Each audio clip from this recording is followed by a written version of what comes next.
सुरत तू दुखी रहे हम जानी। सुरत तू दुखी रहे हम जानी। भाइयों, इतना तो हम सभी जानते ही हैं कि यहाँ कोई भी सुखी नहीं है। हम सभी की सुरत, हमारी सभी की आत्माएं यहाँ पर दुख झेल रही हैं। यदि हम तीन चीजों को अपना लें तो हमारे दुख सुख में बदल जाते हैं, मन की अशांति शांति में बदल जाती है। वो तीन चीजें हैं गुरु, शब्द और शब्द धुन। तो सबसे पहले गुरु यानी अपना ध्यान गुरु के स्वरूप के साथ जोड़कर रखो और संसार के कर्तव्य कर्म करते रहो, स्थिर बुद्धि और शांत चित्त होकर सत्य को अपनाकर यानी नाम को अपनाकर, सत्य यानी नाम, अंतर में नाम की माला करते रहो यानी अंतर में नाम जपते रहो और अपने आचरण में भी सत्य को स्थान दो। तो पहली बात, हमने गुरु को अपना लिया या गुरु ने हमें अपना लिया। पहली बात, गुरु से हमें नाम दान मिल गया यानी शब्द। अब शब्द से आगे कैसे बढ़ा जाएगा जिससे हम शब्द धुन सुन सके? तो उससे पहले पूरी तरह से अपने आप को गुरु को सौंप दो। हम लोग क्या करते हैं, नाम गुरु से मिल गया तो हम फिर गुरु को अपने आप को नहीं सौंप पाते। हमें गुरु को अपने आप को सौंपना है। इसका मतलब है अपनी मन मर्जी का हमें त्याग करना है। स्थिर बुद्धि, शांत चित्त, इसका मतलब है जो गुरु ने नाम दिया है उसके बाद हमारी संभाल करने वाले गुरु हैं, वो शब्द है। वो शब्द हमारी अपने आप संभाल करेगा। हमें सिर्फ अपने ख्याल को शब्द के साथ, गुरु के साथ जोड़ कर रखना है। देखो, सत्य का रास्ता टेढ़ा मेढ़ा नहीं होता, ये समझिए। सत्य यानी शब्द यानी कि गुरु का जो दिखाया गया मार्ग है वो टेढ़ा मेढ़ा नहीं होता, वो बिल्कुल सीधा है। जो सच्चा है, जो नाम से जुड़ा हुआ है, वह इस रास्ते पर सरपट दौड़ा चला जाता है क्योंकि उसे सीधा चलना है, इधर उधर नहीं देखना है। और जो मन मत अभी नहीं छोड़ पाया है, जो झूठा है, कपटी है, मनमुख है, लंपट है, अहंकारी है, वो इस मार्ग पर नहीं चल पाता। जैसे गुरु से नाम मिल गया तो फिर हमें अपनी सूरत नाम के साथ जोड़ के रखनी चाहिए। लेकिन हमारी शब्द के साथ यारी नहीं है, गुरु के साथ हमारा प्यार नहीं है, इसलिए तो मनमुख है।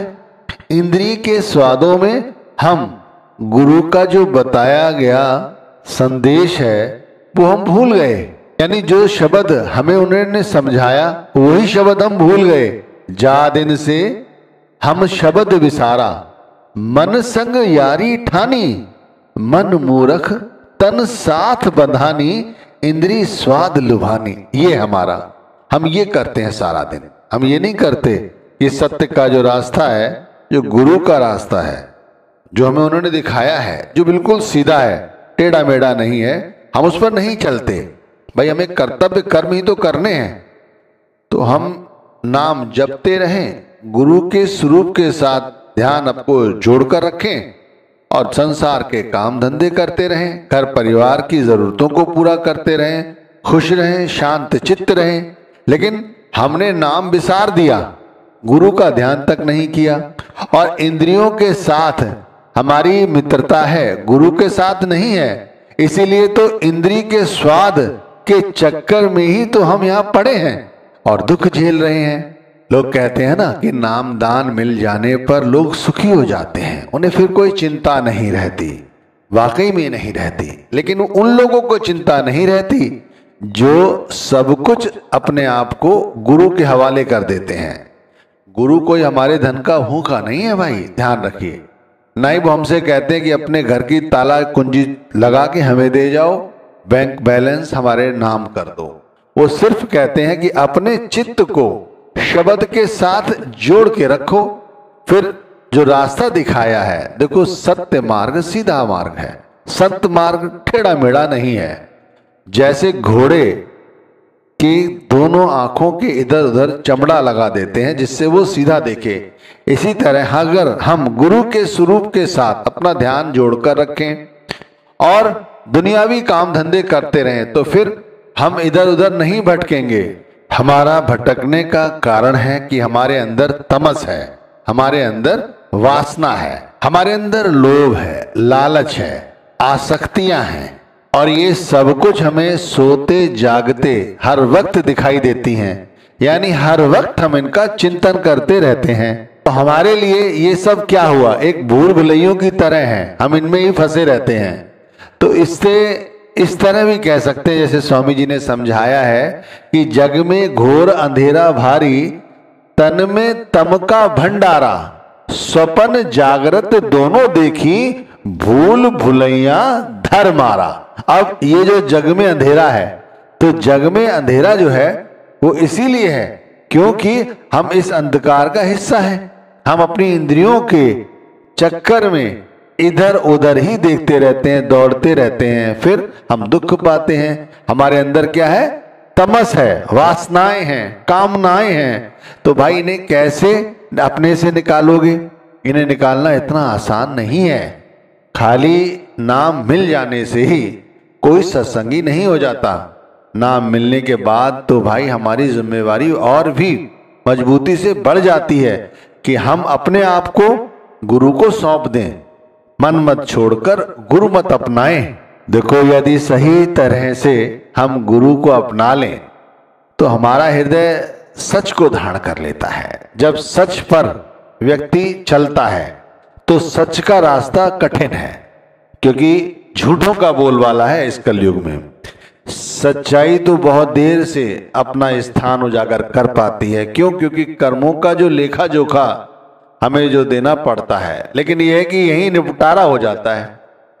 तो अगर हृदय सच्चा है, सच में गुरु है, शब्द है, यदि हम सच को धारण कर लेते हैं तो जो हमारे भी कर्मों का लेखा जोखा है वो जीते जी यहाँ कट जाता है, और फिर 84 का जो बेड़ा है हम उससे भी बच जाते हैं। अब जैसे कहा शुरू में कि 3 चीजें हैं, गुरु, शब्द और फिर शब्द धुन। अभी हमने ना तो पूरी तरह से गुरु के साथ अपना संबंध जोड़ा है, और यदि गुरु के साथ ही संबंध नहीं जोड़ा तो फिर शब्द के साथ कैसे जुड़ेगा? देखो, मित्रता करनी है ना तो गुरु संग करो, दोस्ती करनी है, प्रेम करना है तो गुरु संग करो।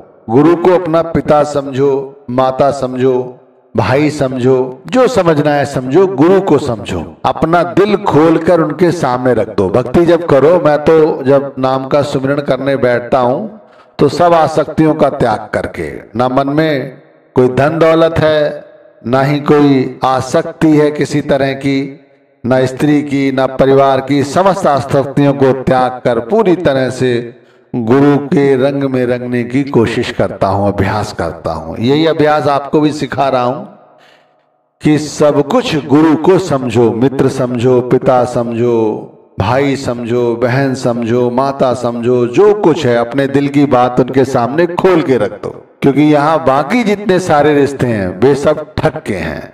अगर आप जिनके साथ भी रिश्ता बना के रखोगे वो ठग इसलिए है क्योंकि आप उन रिश्तों में लिवड़ जाते हो। माता पिता का कोई क्या कर्जा निपटा सकता है? नहीं निपटा सकता। बच्चों की जरूरतें पूरी कर रहे हैं तो कोई गलत काम है? नहीं। लेकिन हम क्या करते हैं, इन रिश्तों को ही सच समझ लेते हैं। तो जो हम सच समझते हैं तो ये हमारे लिए ठग हो गए। तो ठग होने के कारण जब हमारी आंख खुलती है और हम पाते हैं कि अरे हमने तो सारा जीवन यूं जाया कर दिया, फिर पछताते हैं कि काश इनकी जरूरतें पूरी करते हुए भी हम ये कर सकते थे। क्योंकि सहज है, मैंने बताया ना शुरू में ही कि जैसे परमार्थ का जो मार्ग है वो सीधा है, सरल है, उस पर सीधा सीधा चला जाता है। घर परिवार के कर्तव्य कर्म करते रहो और अपना ध्यान गुरु की सेवा में लगाए रहो। जो व्यक्ति चेत जाते हैं, गुरु संग प्रीति करते हैं, सच को अपनाते हैं, वे लोग सच का रिश्ता गुरु के साथ जोड़ लेते हैं। वो गुरु को ही सब कुछ अपना समझते हैं और फिर वो किसी तरह से नहीं ठगे जाते, क्योंकि वो तो अपना लक्ष्य सामने रखते हैं ना। और भाई जितना तुम किसी के लिए करोगे, ये तो जाहिर है कि भाई वो तो गुरु हैं, उनके लिए करके देखो। तुम थोड़ा करोगे वो तुम्हारे से लाख गुना अधिक करेंगे। तुम इनसे थोड़ी भक्ति करो, वो तुमसे 1000 गुना भक्ति करेंगे। वो फिर तुम्हें अपने रंग में रंग लेंगे। ये है भक्ति का प्रताप। यहाँ तुम संसार के लिए कुछ करते रहो, जब तुम्हारा नंबर आएगा वो अपने पीछे कदम खींच लेगा, फिर तुम्हें दुख होगा। लेकिन गुरु का ऐसा रंग है कि जैसे जैसे तुम उनके साथ जोड़ोगे वो वैसे वैसे तुम्हारे साथ और आगे आएंगे। देखो स्वामी जी महाराज ने एक जगह चेताया भी है। वो कहते हैं, मित्र तेरा कोई नहीं संगियन में, पड़ा क्यों सोवे इन ठगियन में, चेत कर प्रीत करो सत्संग में, गुरु फिर रंग दे नाम अरंग में। आप सोचो, सीधी सीधी बात समझाई गई है कि सच्चा साथी, सच्चा मित्र वो शब्द है, बाकी सब यहाँ पर ठग हैं। अगर हम अपना यूं जीवन जाया कर रहे हैं, समय बर्बाद कर रहे हैं सोने में, गफलत में, तो भाई गलत है। अभी भी समय है, जाग जाओ और उठ के नाम की भजन बंदगी करो। तुम थोड़ी भजन बंदगी करोगे, परमात्मा तुम्हारी लाज रखेगा, शब्द तुम्हारी लाज रखेगा और तुम्हें निकट आएगा, वो तुम्हें और अपने निकट लाएगा। देखो भाई, ये देह है, इस बार मिल गई है नर नारायणी देह, अगली बार पता नहीं किस जामे में जन्म मिले, फिर जाकर कितनी ख्वारी होगी। आप जानते हैं कि पता नहीं नर्तन दोबारा मिले ना मिले। तो बार बार ये बात संत महात्मा समझाते हैं कि इस दफा ही जब पूरे गुरु ने अपना लिया है तो फिर अपना काम बनाओ और यहाँ से चलो। बार बार यह तन नहीं नर नारायण देही, दादू बहुर न पाइए जन्म अमोलक एह। ये जन्म अमोलक है, इसीलिए कहा है ये दुर्लभ है, ये बार बार नहीं मिलती। तो इसी जन्म में जब गुरु ने अपना लिया है तो शब्द के साथ जुड़कर क्यों ना हम अपना वो काम बनाएं जिसे बनाने के लिए हम यहाँ पर आए हैं। और भाई उन लोगों से भी मैं हाथ जोड़कर कहूंगा कि जिन्हें नरदेही भी मिली, गुरु ने अपना भी लिया, नाम दान भी दे दिया, उसके बाद भी नाम की भजन बंदगी नहीं करते, तो भाई आगे जो ख्वारी होने वाली है, आगे जो हमारे साथ होने वाला है, उसे सुनकर समझकर चेत जाओ, वरना बहुत पछताओगे भाई। पलटू नर्तन पाए के भजय नहीं करतार। बताइए, नाम भी मिल गया, सब कुछ हो गया, उसके बाद भी हम नाम का सुमिरन नहीं करते तो कितनी गलत बात है। अगर हम शब्द धुन सुनने की कोशिश नहीं करते तो फिर कितनी गलत बात है। पलटू नर्तन पाए के भजय नहीं करतार, जमपुर बांधे जाओगे कहो पुकार पुकार। फिर क्या होगा फायदा। तो ये दो चीजें हुई। अब तीसरी चीज है शब्द धुन। देखो, जब भक्ति दिल से करोगे तो परमात्मा हमारी लाज रखेगा। वो चाहता है कि वो हमें और निकट लाए, और वो निकटता है शब्द धुन। गुरु शब्द और फिर शब्द धुन। शब्द धुन सुनने के लिए अपने आप को पूरी तरह से खाली करना पड़ता है। सारी आसक्तियों का त्याग करके सुबह अमृत वेला में, रात्रि के तीसरे पहर एक साधारण से अच्छे आसन पर बैठकर दोनों अंगूठों से कानों को ढक लें और अंतर में जो हवा है वो गूंजेगी। शुरू में इस हवा के साथ जुड़े रहो, फिर देखो किस तरह के अनुभव होंगे। अंतर में अपने आप जो शब्द का सुमिरन किया है, गुरु संग प्रीति की है, वही अंतर में शब्द धुन भी प्रकट करता है। और वो शब्द धुन सुनने पर ही हमारा पूरा संत मत का जो सफर है वो पूरा होता है। शब्द के अभ्यासी वो शब्द धुन जल्दी ही सुनाई देने लगती है, और जब शब्द धुन सुनाई देने लगती है तो जीवात्मा शब्द के साथ अंगीकार स्थापित कर लेती है। फिर ये जो जीवन के चक्र हैं जिनमें हम उलझे हुए हैं, वे हमें दुख और सुख जो हमारे कर्मों द्वारा उत्पन्न होते हैं, जिन्हें हमें भोगना है या हम भोगते हैं, फिर हम इनसे दुखी नहीं रहते। तो कहते हैं ना कि सुखी और शांति रहने के लिए क्या